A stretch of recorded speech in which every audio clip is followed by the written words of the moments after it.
السلام عليكم ورحمة الله وبركاته. كلانتي wanaagsan asxaabay meel kasto aad naga daawanaysaan ku soo dhawaada barnaamijkeeni saddexaad maanta oo jimcaan idin soo gudbinayno mar kale waxaan idin leenahay jimco wanaagsan. haddaba caawa barnaamijka qodobada aan idinku hayo waxaa ka mid ah cabsidii ka taagneed bariga dhexe oo caawa mar kale soo laabatay, warbaahinta Israa'iil oo sheegaysa saacadaha soo socda in Mareykanku ay go'aansadeen inay weerar ku qaadaan Iiraan. heegan buuxa ayaa la galay. Ingiriiska ayaa diyaarado dagaal wuxuu u diray Qatar si loo ilaaliyo diyaaradihii iyagu isaga kala gooshayay caalamka ee Yurub laga lahaa oo xadiday socdaaladii ay ku tagayeen gobolka bariga dhexe, iyadoo cabsidu ay markaan gaartay heerkii ugu sarreeyay. haddaba tafaasiisha wararkii ugu dambeeyay arrinkaa waan idiin hayaa. sidoo kale barnaamijka waxaan idinkugu soo gudbin doonaa Imaaraadka oo la sheegay isticmaalka garoomadii uu ka isticmaali jiray Boosaaso ee diyaaradihiisa xamuulka uu markaa hubka ku qaadi jiray ay u wareejiyay Israa'iil iyo Ethiopia. haddaba maxaa ka jira wararkaas? warbaahintu waxay ka qoreen iyana waan idiin hayaa. waxaa sidoo kale barnaamijkaan idinkugu soo gudbin doonaa ra'iisul wasaaraha Ciraaq oo fariin la yaab leh u diray madaxda Yurub. qodobadaas ayaynu barnaamijkeena ku faahfaahinaynaa caawa.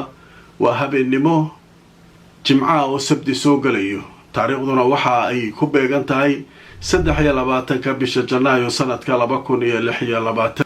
kulanti wanaagsan asxaabay meel kastoo aad naga daawanaysaan ku soo dhawaada barnaamijkeena habeennimo. haddaba waa barnaamijkii saddexaad maanta oo jimcahan idiin soo gudbinayno.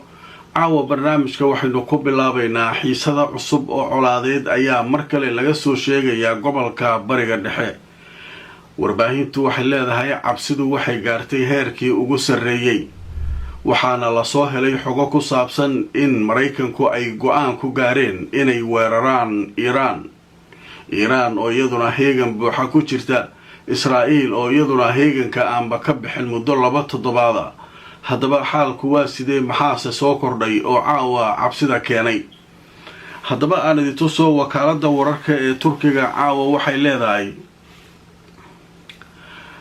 warbaahinta Israa'iil ayaa waxay caawa ku celcelinayaan cabsi weyn inay jirto oo ku saabsan weerar markaa lagu qaadi doono culus ee Mareykanka uu ku qaadi doono Iiraan.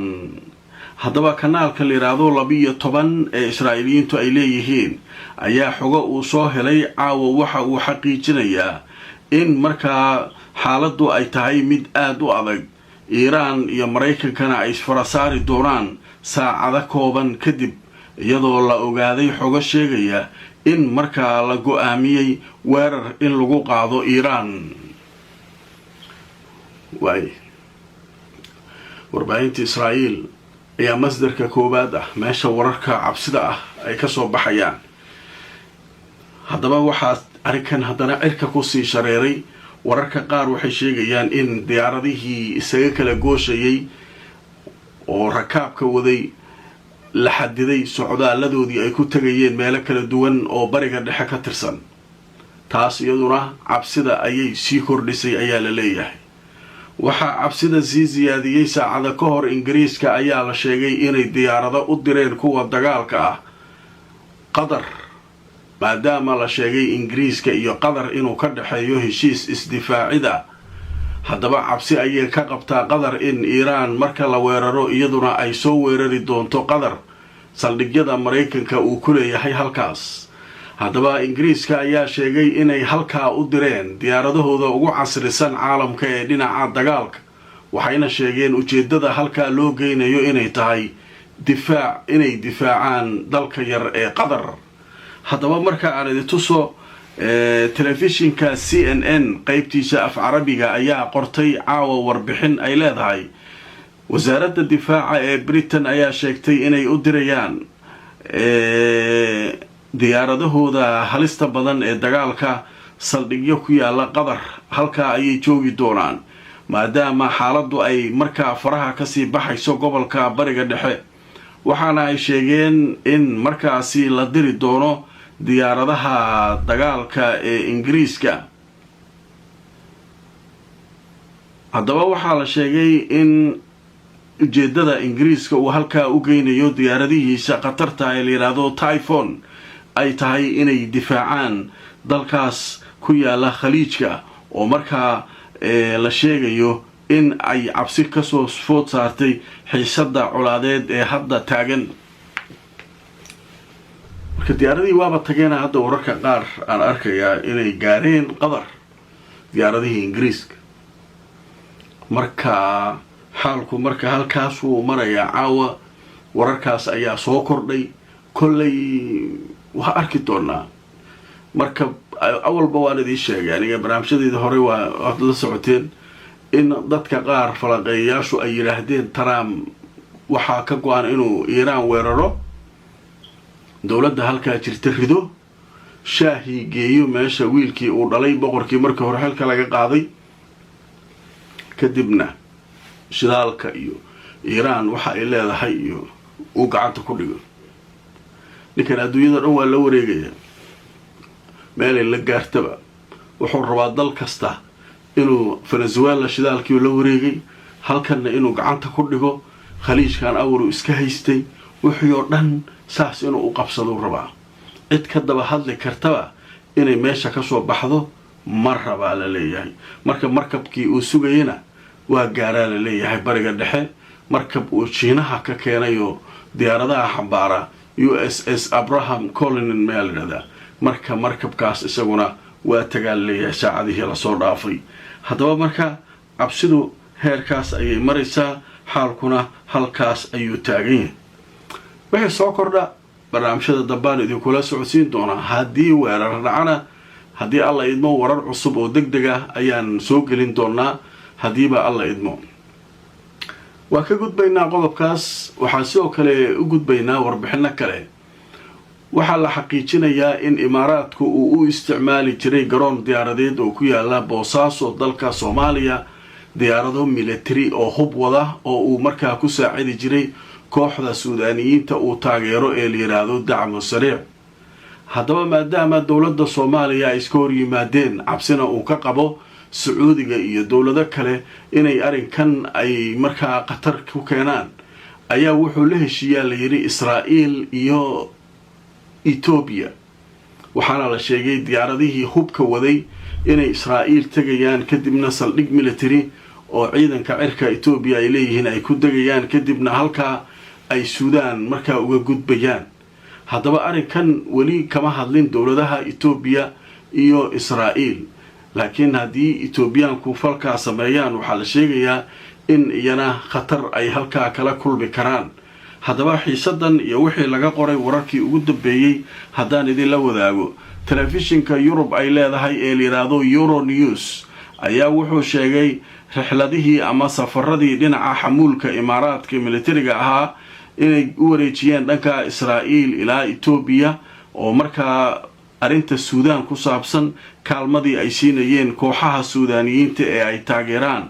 haddaba warbixintu way sii socotay. waxaa la sheegayaa dhaqdhaqaaqyada iyo ka warqabka gobolka ee ciidanka Saudi Arabia iyo ciidamada kale ee Masaarida ayaa waxay keeneen in imaaraadku uu joojiyo isticmaalka saldhig uu ku lahaa deegaanka la yiraahdo Boosaaso oo ku yaala waqooyiga Soomaaliya sida ay sheegayso jariiradan la yiraahdo Euronews. waxaana la sheegay istiraatiijiyadda hawshan inuu u wareejiyay dhanka iyo saldhig uu markaa ciidamada Ethiopia ay ku leeyihiin ay leeyihiin. haddaba waxaa la sheegay in Abu Dhabi ay markaa sameynayso dhaqdhaqaaqaas ku saabsan saldhigyadaas inay isticmaasho si ay uga kaaftoonto saldhigii Boosaaso ay ku lahayd oo markaa ay ka caawini jirtay Suudaan. marka arrinkan marka halkaasuu marayaa oo diyaaradihii ayaa waxaa la leeyahay hawshaasi ay ku guda jiraan diyaaradihii xamuulka ahaa. weliba fiidiyoyo ayaa laga keenay arrinkan ku saabsan oo markaa la leeyahay arrinkan khatar kale ayuu gobolka ku keenaya. imaaraad ma ka dhammaanayo gobolkan. xagga haddii laga soo xiro halkaanuu jabsanaya dhiban caadiya ba ah. haddaba marka aan aragno marka wixii iyadana sheekadan ka soo kordha iyo xaalka sida uu noqdo. qadar xayisiisa kadib waxaan u gudbaynaa ra-iisul wasaaraha ciraaq oo hadal la yaab leh kula hadlay maruu telefoonka kula hadlay madaxda yurub ugu waaweyn. haddaba muxuu sheegay ra-iisul wasaaraha ciraaq? sheekadan xiisaha leh ayaynu qaybta dambe ku faahfaahinaynaa. kulanti wanaagsan mar kale asxaabay, meel kastoo aad naga daawanaysaan kusoo dhawaada barnaamijkeena habeennimo. haddaba caawa barnaamijka waxaynu maraynaa qaybihiisii ugu dambeeyey, waana barnaamijkeenii saddexaad, habeennimo jimco ah oo markaa sabti soo galayo. haddaba qaybtan waxaynu kaga hadlaynaa ra-iisul wasaaraha ciraaq ayaa af labadii qayliyey. maanta waa xanaaqay, telefonuu qabsaday, wuxuu wacay madaxweynaha faransiiska. waxaa la yidhi sheekada meesha warbaahinta ka hadlayaan, maalin hore maraykanka maxaabiis tiro badan oo daacisha ayuu inta soo kaxeeyey uu ciraaq kusoo daadiyey. ciraaqaa marka qabatay, ciraaq uu keenay, suuriya wuu kala soo cararay oo dagaalkii wixii markii ay dhaceen. maxaabiistii markii la diiwaan gelinayay oo la qorayay, adiga xaggee ka timid france, adiga xaggee ka timid hebel, adiga war marka la 90% yurub ay ka yimaadeen. asal ahaan carab ha ahaadeen, wax kale ahaadeen, afghanistan ha ahaado, wuxuu raba ahaado, laakiin dad yurub ka yimid waaye oo dhalasho yurubiyana haysta ayaa daacishtan ah. markii loo sheegay marka ra-iisul wasaarihii ciraaq furkuu tuuray, aan ituso telefishinka alcarabiya ayaa sheeko la yaab leh qoray. wuxuu leeyahay ra-iisul wasaaraha ciraaq wuxuu ugu baaqay yurub inay la wareegaan oo ay qaataan muwaadiniintooda daacishka ah ee xabsiyada loo soo wareejiyey ciraaq. ninkii xudhuuryaa dhegaysta naga qaato waxaan kulligood wadamadiina ka yimaadeen, annagaan ugu halaagaysaan. marka waxaan nimankan yurubiyanaa nahay ku haya oo dhalasho yurubiyan haysta, maxay tahay waxaan u dhahay annaka aan intay xaggee geenaynaa? annaga markii nala kusoo daadinayo qashin qub maa nahay. ninkii ciraaqiga caawa furkoo tuurtay lama hayo ilaa hadda akhbaar dhinaca yurub ka timid, laakiin telefoonka macron ayuu ugu sheegay madaxweynaha faransiiska. qodobkaas ayaa ugu dambeeyey barnaamijkeena caawa. akhyaaray, fakarkiina iyo aragtidiina bal ka dhiibta xaaladdu halka ay ku dambayn doonto gobolka bariga dhexe oo caawa saas u karkaraya. haddaba waa arkaynaa wixii soo kordha. inta aan mar kale kulmayno, like gareey oo share gareey barnaamijka. haddaad cusubtaan subscribe-ka ka iloobin. nabadgelyo.